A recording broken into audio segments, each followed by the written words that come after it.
Emma. Volume 1. Chapter 13. There could hardly be a happier creature in the world than Mrs. John Knightley, in this short visit to Hartfield, going about every morning among her old acquaintance with her 5 children, and talking over what she had done every evening with her father and sister. She had nothing to wish otherwise, but that the days did not pass so swiftly. It was a delightful visit, perfect, in being much too short. In general their evenings were less engaged with friends than their mornings, but one complete dinner engagement, and out of the house too, there was no avoiding, though at Christmas. Mr. Weston would take no denial, they must all dine at Randalls one day. Even Mr. Woodhouse was persuaded to think it a possible thing in preference to a division of the party. How they were all to be conveyed, he would have made a difficulty if he could, but as his son and daughter's carriage and horses were actually at Hartfield, he was not able to make more than a simple question on that head.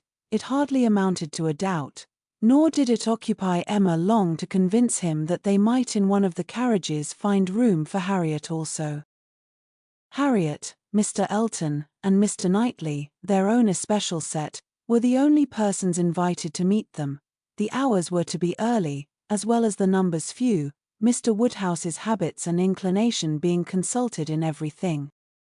The evening before this great event, for it was a very great event that Mr. Woodhouse should dine out, on the 24th of December, had been spent by Harriet at Hartfield, and she had gone home so much indisposed with a cold, that, but for her own earnest wish of being nursed by Mrs. Goddard, Emma could not have allowed her to leave the house.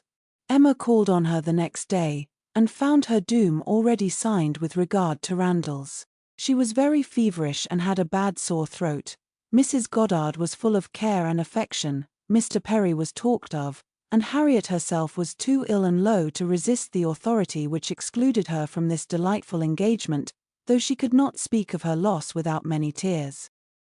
Emma sat with her as long as she could, to attend her in Mrs. Goddard's unavoidable absences, and raise her spirits by representing how much Mr. Elton's would be depressed when he knew her state, and left her at last tolerably comfortable, in the sweet dependence of his having a most comfortless visit, and of their all missing her very much.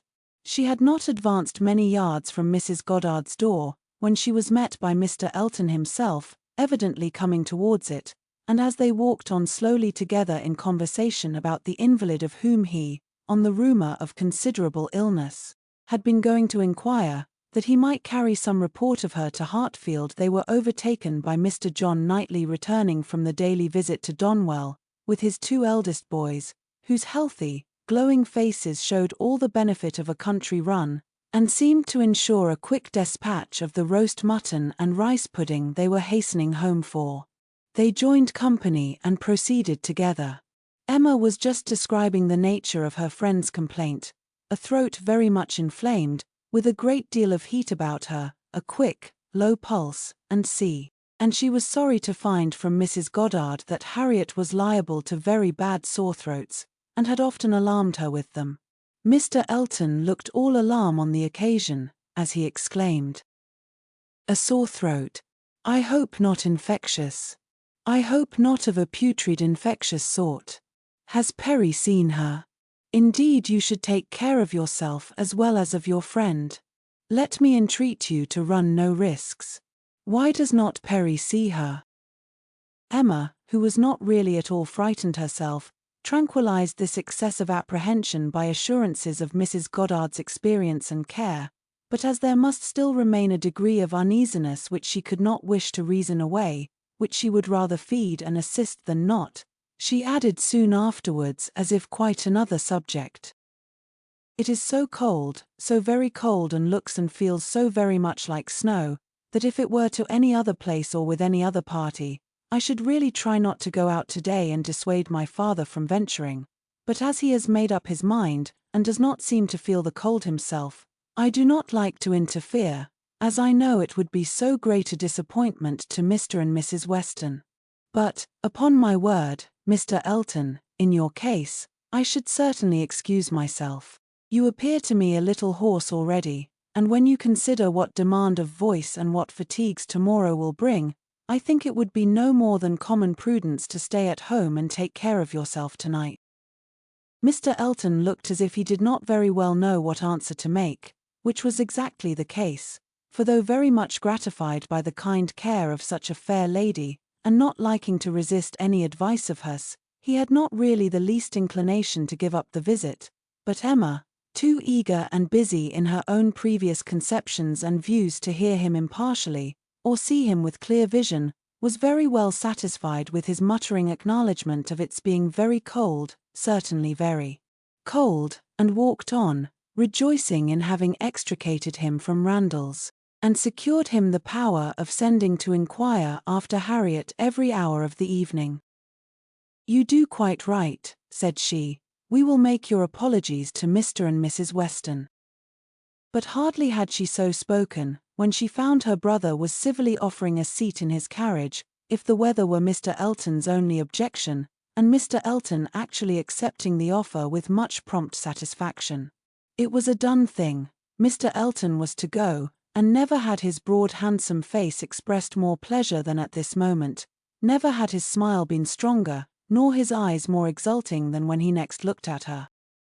"Well," said she to herself, "this is most strange. After I had got him off so well, to choose to go into company, and leave Harriet ill behind. Most strange indeed, but there is, I believe, in many men, especially single men, such an inclination, such a passion for dining out. A dinner engagement is so high in the class of their pleasures, their employments, their dignities, almost their duties, that anything gives way to it, and this must be the case with Mr. Elton, a most valuable, amiable, pleasing young man undoubtedly, and very much in love with Harriet, but still, he cannot refuse an invitation, he must dine out wherever he is asked. What a strange thing love is! He can see ready wit in Harriet, but will not dine alone for her.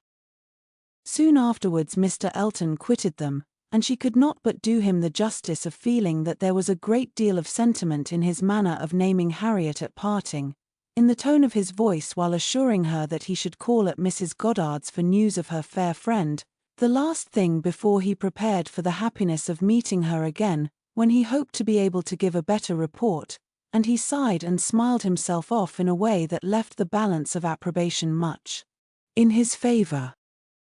After a few minutes of entire silence between them, John Knightley began with, "I never in my life saw a man more intent on being agreeable than Mr. Elton.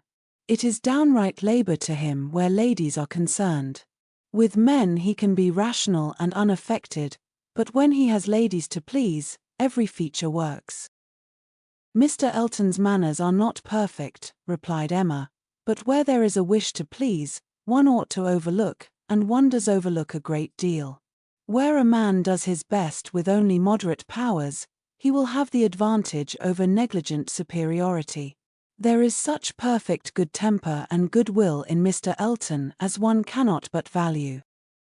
"Yes," said Mr. John Knightley presently, with some slyness, "he seems to have a great deal of goodwill towards you." "Me," she replied with a smile of astonishment, "are you imagining me to be Mr. Elton's object?"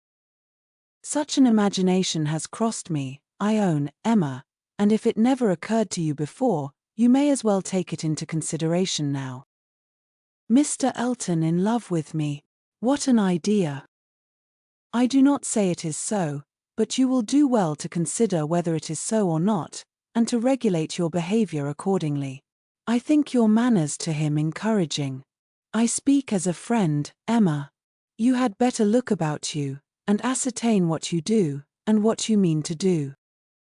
"I thank you, but I assure you you are quite mistaken.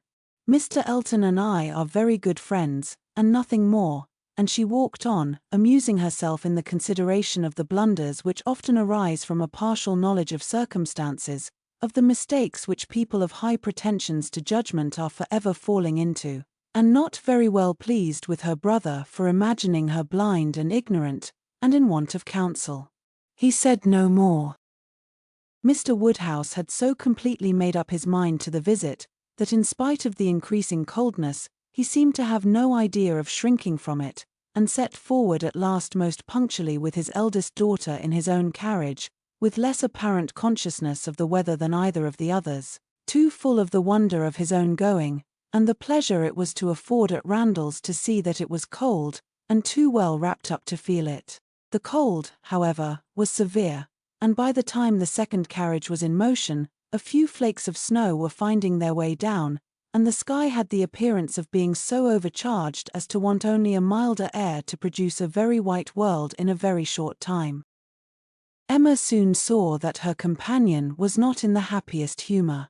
The preparing and the going abroad in such weather, with the sacrifice of his children after dinner, were evils, were disagreeables at least, which Mr. John Knightley did not by any means like.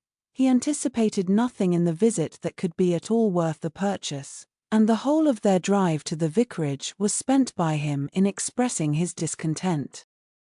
"A man," said he, "must have a very good opinion of himself when he asks people to leave their own fireside, and encounter such a day as this, for the sake of coming to see him. He must think himself a most agreeable fellow. I could not do such a thing. It is the greatest absurdity actually snowing at this moment.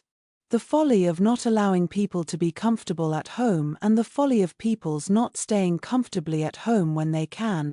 If we were obliged to go out such an evening as this, by any call of duty or business, what a hardship we should deem it.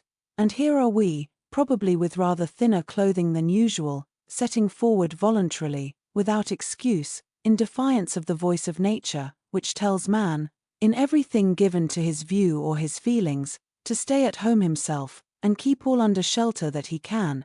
Here are we setting forward to spend 5 dull hours in another man's house, with nothing to say, or to hear that was not said and heard yesterday, and may not be said and heard again tomorrow, going in dismal weather, to return probably in worse, 4 horses and 4 servants taken out for nothing but to convey 5 idle, shivering creatures into colder rooms and worse company than they might have had at home." Emma did not find herself equal to give the pleased assent, which no doubt he was in the habit of receiving, to emulate the very true "my love," which must have been usually administered by his travelling companion, but she had resolution enough to refrain from making any answer at all. She could not be complying, she dreaded being quarrelsome, her heroism reached only to silence. She allowed him to talk, and arranged the glasses, and wrapped herself up, without opening her lips. They arrived, the carriage turned, the step was let down, and Mr. Elton, spruce, black, and smiling, was with them instantly. Emma thought with pleasure of some change of subject. Mr. Elton was all obligation and cheerfulness. He was so very cheerful in his civilities indeed, that she began to think he must have received a different account of Harriet from what had reached her. She had sent while dressing, and the answer had been, much the same not better. "My report from Mrs. Goddard's," said she presently, "was not so pleasant as I had hoped, not better was my answer." His face lengthened immediately, and his voice was the voice of sentiment as he answered, "Oh no, I am grieved to find I was on the point of telling you that when I called at Mrs. Goddard's door, which I did the very last thing before I returned to dress, I was told that Miss Smith was not better, by no means better, rather worse. Very much grieved and concerned, I had flattered myself that she must be better after such a cordial as I knew had been given her in the morning." Emma smiled and answered, "My visit was of use to the nervous part of her complaint, I hope, but not even I can charm away a sore throat. It is a most severe cold indeed.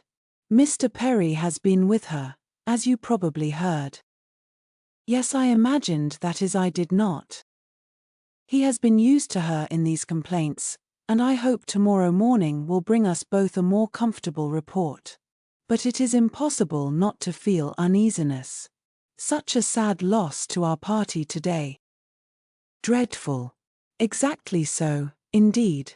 She will be missed every moment." This was very proper.